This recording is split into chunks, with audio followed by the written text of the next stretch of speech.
తాకట్లో ఉన్న మీ బంగారాన్ని విడిపించి ఆ రోజు ఆన్లైన్ రేటుకి కొంటాం. Sharma gold company. శ్రీ గురుభ్యో నమః. మహాగణాధిపతయే నమః. శివాయ గురవే నమః. శ్రీ కామేశ్వరి దేవి నమః. సుమన్ టీవీ ప్రేక్షకులకి శుభోదయ శుభాకాంక్షలు. నేను మీ సోమేశ్వరి శర్మ. మేషం నుండి మీనం వరకు ఉన్నటువంటి రాశి ఫలితాలు నా పరిజ్ఞానం సంకరించే మేరకు ఈ వారం రాశి ఫలితాలను తెలియజేస్తాను. ఈ రాశి ఫలితాలు ఈ నెల 23వ తేదీ నుండి 29వ తేదీ వరకు వర్తిస్తాయి. ముందుగా గోచారం. వృషభంలో గురువు, మిథునంలో కుజుడు, కన్యలో కేతువు, కుంభంలో శని, మీనంలో రవి, బుధ, శుక్ర, రాహులు. అలాగే చంద్రుడు ధనస్సు, మకర, కుంభరాశుల్లో సంచారం. తదుపరి కుంభరాశి. కుంభరాశి వారికి ఈ వారం మిశ్రమ ఫలితాలు గోచరిస్తోంది. కుటుంబ సభ్యుల ఆరోగ్య విషయంలో కొన్ని జాగ్రత్తలు తీసుకోవాలి. ఏ చిన్న తప్పు జరిగినా దానికి మీరే బాధ్యులని నిందిస్తారు. మీ ప్రమేయం లేకున్నా కూడా మీరే చేశారనే భావన ఏర్పడుతుంది. బంధువర్గంలో అందరూ మిమ్మల్ని నిందించే పరిస్థితి గోచరిస్తోంది. అలాగే సంతాన విషయ వ్యవహారాల్లో కూడా మీరు జోక్యం చేసుకోవడం చెప్పదగినది. వారు సరైన మార్గంలో వెళ్తున్నారా లేదా అనే బాధ్యత మీరు తీసుకోవాలి.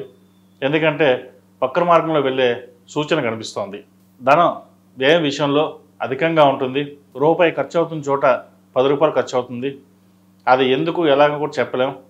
అది ఇంట్లో వాళ్ళ ఆరోగ్యరీత్యా కావచ్చు, లేదా బంధువుల ఆరోగ్యరీత్యా కావచ్చు, లేదా వేరే ఇతరత ఖర్చులైనా సరే ఖర్చులు అయ్యే అవకాశం ఎక్కువగా గోచరిస్తోంది. రూపాయి చోట 10 రూపాయలు ఖర్చు అవుతుంది. వాటి విషయంలో జాగ్రత్త వహించండి. అలాగే వృత్తి ఉద్యోగాల పరంగా చిన్న చిన్న డిస్టర్బెన్స్ ఏర్పడుతుంది. పై అధికారులతోటి ఇబ్బందులు ఉండే అవకాశం గోచరిస్తోంది. ఉద్యోగం మానేసి కొత్త ఉద్యోగం చూసుకుందామని అనే స్థాయికి వచ్చేస్తారు.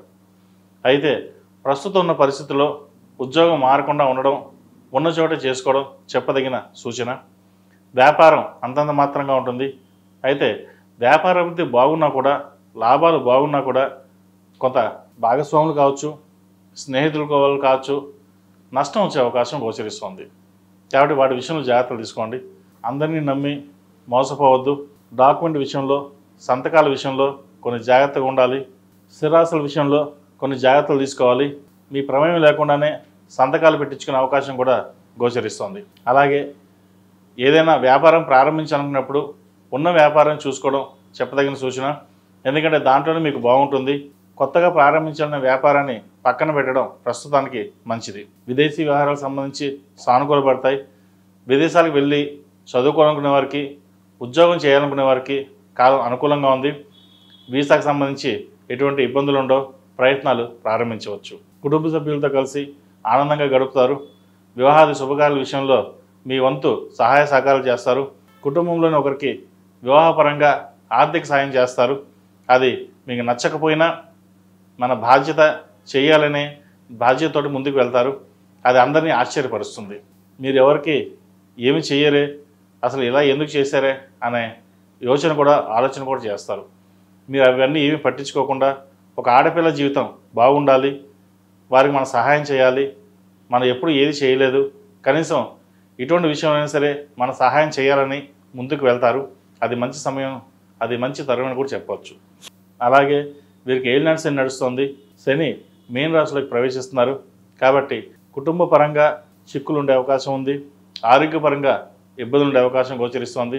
8 శనివారాలు శనికి తైలాభిషేకం చేయడం, అఘోర పశుపతి హోమం చేయించడం చెప్పదగిన సూచన. ముఖ్యంగా ఆరోగ్య విషయంలో చాలా జాగ్రత్తగా ఉండడం చెప్పదగినది. ఎప్పటికప్పుడు టెస్టులు చేయించుకోవడం చెప్పదగిన సూచన. అలాగే వివాహాది శుభకార్యాలకు సంబంధించిన విషయ వ్యవహారాలు సానుకూలపడతాయి. పిల్లలకి మంచి సంబంధం కుదురుతుంది. వివాహం కాని వారికి వివాహ సంబంధం కుదురుతుంది. అయితే వచ్చిన సంబంధం మంచిదా కాదా జాతక పరిశీలన చేసుకున్న తర్వాత ముందుకు వెళ్ళండి. బాగానే ఉంది, పాయింట్లు ఎక్కువ వస్తాయి, గ్రహమైత్రి బాగానే ఉంది, రాశిఫలాలు బాగానే కలిసాయి, పెళ్లి చేస్తే బాగానే ఉంటుంది అనుకోవద్దు. సఖ్యత ఉందా లేదా, జాతక బలాబలాలు బాగున్నాయా లేవా అన్నీ చూసుకునే ముందుకు వెళ్ళండి. తద్వారా మంచి ఫలితాలు ఉంటాయి. లేకపోతే భవిష్యత్తులో ఇబ్బంది పడే అవకాశం గోచరిస్తుంది. ఏది ఏమైనప్పటికీ ఈ వారం వీరికి ప్రథమార్థం కంటే ద్వితీయార్థంలో కొంత సానుకూలమైన పరిస్థితి గోచరిస్తుంది. ముఖ్యంగా ధన వ్యయ విషయంలో జాగ్రత్త వహించండి. ఏదైనా కొనుగోలు చేసేటప్పుడు ఆచితూచి వ్యవహరించడం చెప్పదగిన సూచన. వాహన యోగం ఉంది, అయితే వాహనాలు నడిపేటప్పుడు జాగ్రత్త వహించాలి. ముఖ్యంగా సెల్ఫ్ డ్రైవింగ్ విషయంలో జాగ్రత్త వహించడం చెప్పదగిన సూచన. ఈ రాశిలో జన్మించిన స్త్రీలకు వృత్తి ఉద్యోగాల పరంగా, వ్యాపార పరంగా అంతంత మాత్రంగా ఉంటుందని చెప్పచ్చు. ముఖ్యంగా ఆరోగ్య విషయంలో కొంచెం జాగ్రత్తలు తీసుకోవాలి. ఇంట్లో పిల్లల భవిష్యత్తు మీద ఎక్కువగా ఆలోచన చేస్తారు, అయితే వాళ్ళకి ఉండే ఇబ్బందులు ఏమీ ఉండవు. కానీ అతిగా మీరు ఆలోచించి ఏమవుతుందని ఆలోచిస్తారు. వారి భవిష్యత్తు బాగుంటుంది. భయాందోళన పక్కన పెట్టి ముందుకు సాగండి. వృత్తి ఉద్యోగాల్లో, వ్యాపారంలో మీకంటూ స్థానాన్ని సంపాదించుకోవడానికి ఎంతో కష్టపడతారు. అయితే చుట్టాల్లో కావచ్చు, దగ్గర వాళ్ళు మిమ్మల్ని మోసం చేసే అవకాశం ఎక్కువగా గోచరిస్తుంది. కష్టపడి సంపాదించుకున్న వ్యాపారాన్ని నిలదొక్కోవాలి, ఇంకా కష్టపడాలి అనే యోచన చేస్తారు. ఇది అయితే వాటి విషయంలో ఆరోగ్యం పట్ల అశ్రద్ధ వహిస్తారు, జాగ్రత్త వహించండి. విద్యార్థులకు కాలం అనుకూలంగా ఉంది, మంచి మార్కులు సంపాదిస్తారు. అలాగే స్కాలర్షిప్స్ వచ్చే అవకాశం గోచరిస్తుంది. ముఖ్యంగా విదేశాలకు వెళ్ళి చదువుకోవాలనుకున్న వారికి ఈ వారం బాగుందని చెప్పచ్చు.